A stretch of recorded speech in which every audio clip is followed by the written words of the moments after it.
पूर्णमासी के उपलक्ष्य में शहर में एकादश रुद्र घाट पर व्यास आरती का आयोजन किया गया। इसमें सीपीएस एवं विधायक सुंदरलाल सोनलाल ठाकुर ने शिरकत की। एकादश रुद्र मंदिर की ओर से यह आयोजन किया गया।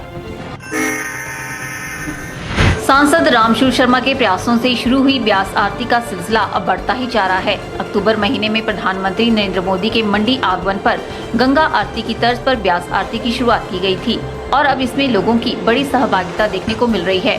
मंडी शहर के हनुमान घाट पर प्रत्येक पूर्णमासी को व्यास आरती का आयोजन किया जा रहा है, जिसमें शहरवासियों सहित आसपास के इलाकों से आए लोग भी बड़ी संख्या में भाग लेकर पुण्य के भागी बन रहे हैं।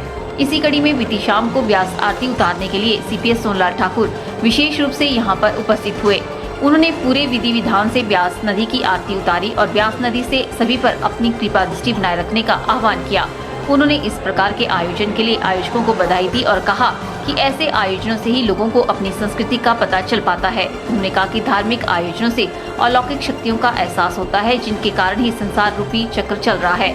उन्होंने लोगों से इस क्रम को इसी प्रकार से जारी रखने का आह्वान किया। दिन दिन जैसे जैसे आबादी बढ़ती जा रही है, वैसे वैसे कस्बों में मिलने वाली सुविधाएं कम होती जा रही है। जिन कस्बों में आबादी अधिक हो चुकी है, वहां पर सुविधाएं देने के लिए सरकार की तरफ से कोई खास प्रयास नहीं किए जा रहे हैं। वहीं विपक्ष अपना बचाव करके सारा ठिकरा सरकार के सिर पर ही फोड़ने का प्रयास कर रहा है। देखिए मंडी जिला के बलद्वाड़ा कस्बे पर एक रिपोर्ट। मंडी जिला में दर्जनों ऐसे कस्बे हैं जिनकी आबादी 10 वर्ष पहले तो काफी कम थी, लेकिन आज इनकी आबादी में कुछ इस कदर इजाफा हुआ है कि यहाँ पर दी जाने वाली सुविधाएं कम पड़ गई है। इन्हीं में से एक कस्बा है मंडी जिला के सरकाघाट उपमंडल के तहत आने वाला बलद्वाड़ा। बलद्वाड़ा में तहसील का मुख्यालय है, राष्ट्रीय बैंक है, दर्जनों स्कूल है, कॉलेज है, नागरिक चिकित्सालय है, विभागों के उपमंडलीय कार्यालय है, पुलिस चौकी है और सबसे बड़ी बात आसपास के इलाकों की 70 पंचायतों का मुख्य केंद्र बलद्वाड़ा ही है। लोग खरीदारी से लेकर अपने सभी प्रकार के कार्यों के लिए बलद्वाड़ा ही आते हैं, लेकिन अब यहाँ की सुविधाओं पर भी नजर दौड़ाइए। सुपर हाईवे कस्बे के बीचों बीच से गुजरता है। सड़क पार करने के लिए कोई प्रावधान नहीं, कभी भी हादसा हो सकता है। पैदल चलने वालों के लिए फुटपाथ का कोई प्रबंध नहीं। सड़क किनारे गाड़ियां बेतरतीब ढंग से खड़ी रहती हैं क्योंकि पार्किंग की सुविधा नहीं। सड़क किनारे कैट आई का प्रावधान नहीं। पूरे बाजार में एक भी सार्वजनिक शौचालय नहीं। रात के समय एक भी स्ट्रीट लाइट का बंदोबस्त नहीं। हालांकि सांसद ने यहाँ पर लाइटें लगवाने का ऐलान जरूर किया है, लेकिन अभी तक लग नहीं पाई है। बाजार में जो काम चल रहे हैं उन्हें आधा अधूरा छोड़ दिया गया है। नालियों के ऊपर ढक्कन लगने थे, लेकिन काम रास्ते में छोड़कर कंपनी रफू चक्कर हो गई है।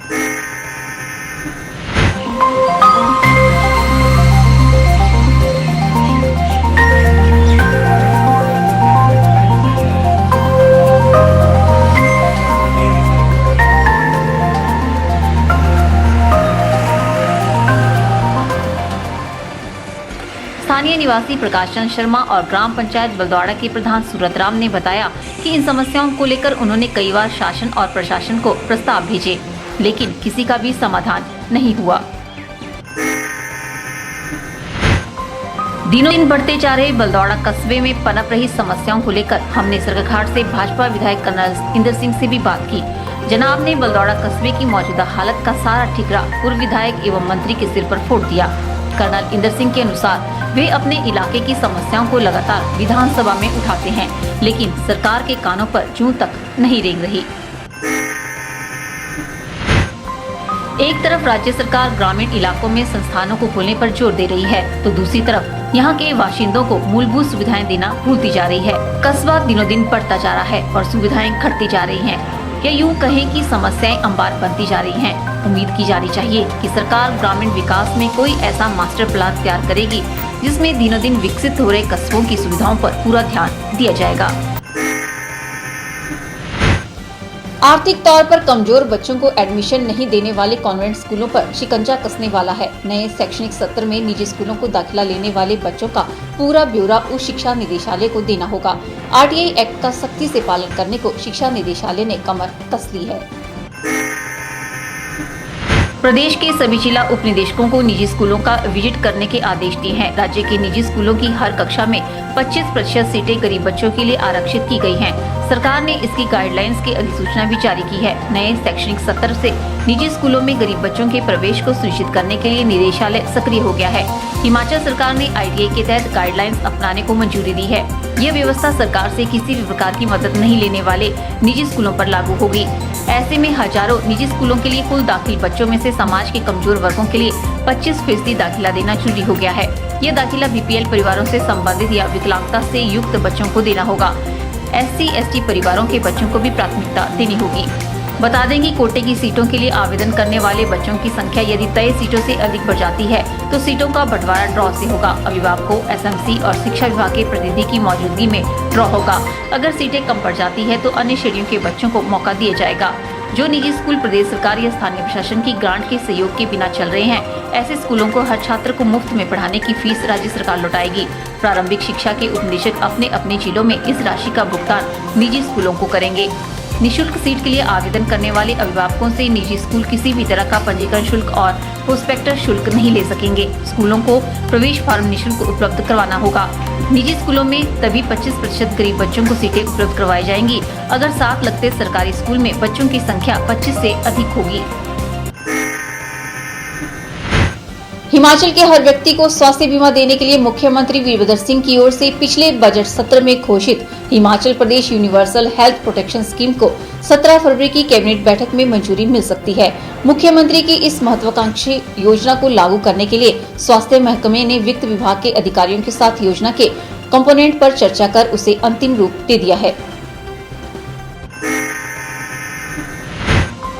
अब स्वास्थ्य विभाग कैबिनेट मीटिंग में इसका प्रस्ताव लाएगा। कैबिनेट से मंजूरी मिलते ही योजना को प्रदेश में लागू किया जाएगा। सूत्रों के अनुसार इस स्कीम से प्रदेश के करीब 5,70,000 परिवारों को फायदा होगा।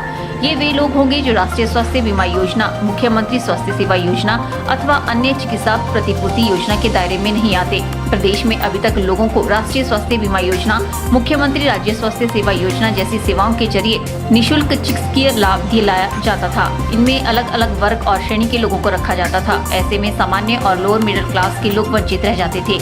इसे देखते हुए मुख्यमंत्री वीरभद्र सिंह ने बीते बजट सत्र में प्रदेश में यूनिवर्सल हेल्थ प्रोटेक्शन स्कीम लागू करने की घोषणा की थी। बता दें कि योजना के तहत लाभार्थी को प्रतिदिन 1 रुपए के हिसाब से साल में 365 रुपए देने होंगे। इसके बाद अस्पताल में भर्ती रोगी को 30,000 तक स्वास्थ्य बीमा कवर मिलेगा। इसके अलावा गंभीर बीमारियों से ग्रसित होने पर 1.75 लाख का क्रिटिकल देखरेख पैकेज भी सरकार की ओर से मिलेगा। प्रदेश में न्यूनतम पारा घटने से रात के समय ठंड बढ़ गई है। राजधानी शिमला सहित प्रदेश के कई शहरों में न्यूनतम तापमान बीते दिनों के मुकाबले 3 डिग्री तक कम हुआ है। मौसम विज्ञान केंद्र ने 16 फरवरी तक प्रदेश में मौसम साफ रहने का पूर्वानुमान जताया है। न्यूनतम तापमान घटने से रात के समय और तड़के ठंड अधिक बढ़ गई है। प्रदेश में जिस तरह से अधिकतम तापमान बढ़ रहा है, उसी तर्ज पर न्यूनतम तापमान लगातार कम हो रहा है। केलांग में न्यूनतम तापमान -12.9, कल्पा में -2.6, मनाली में 1.0, सोलन में 2.0, भुंतर में 1.5, सुंदरनगर में 3.0, शिमला में 3.7, चंबा में 3.3, पालमपुर में 4.8 और कांगड़ा में 4.1 डिग्री सेल्सियस रिकॉर्ड किया गया है।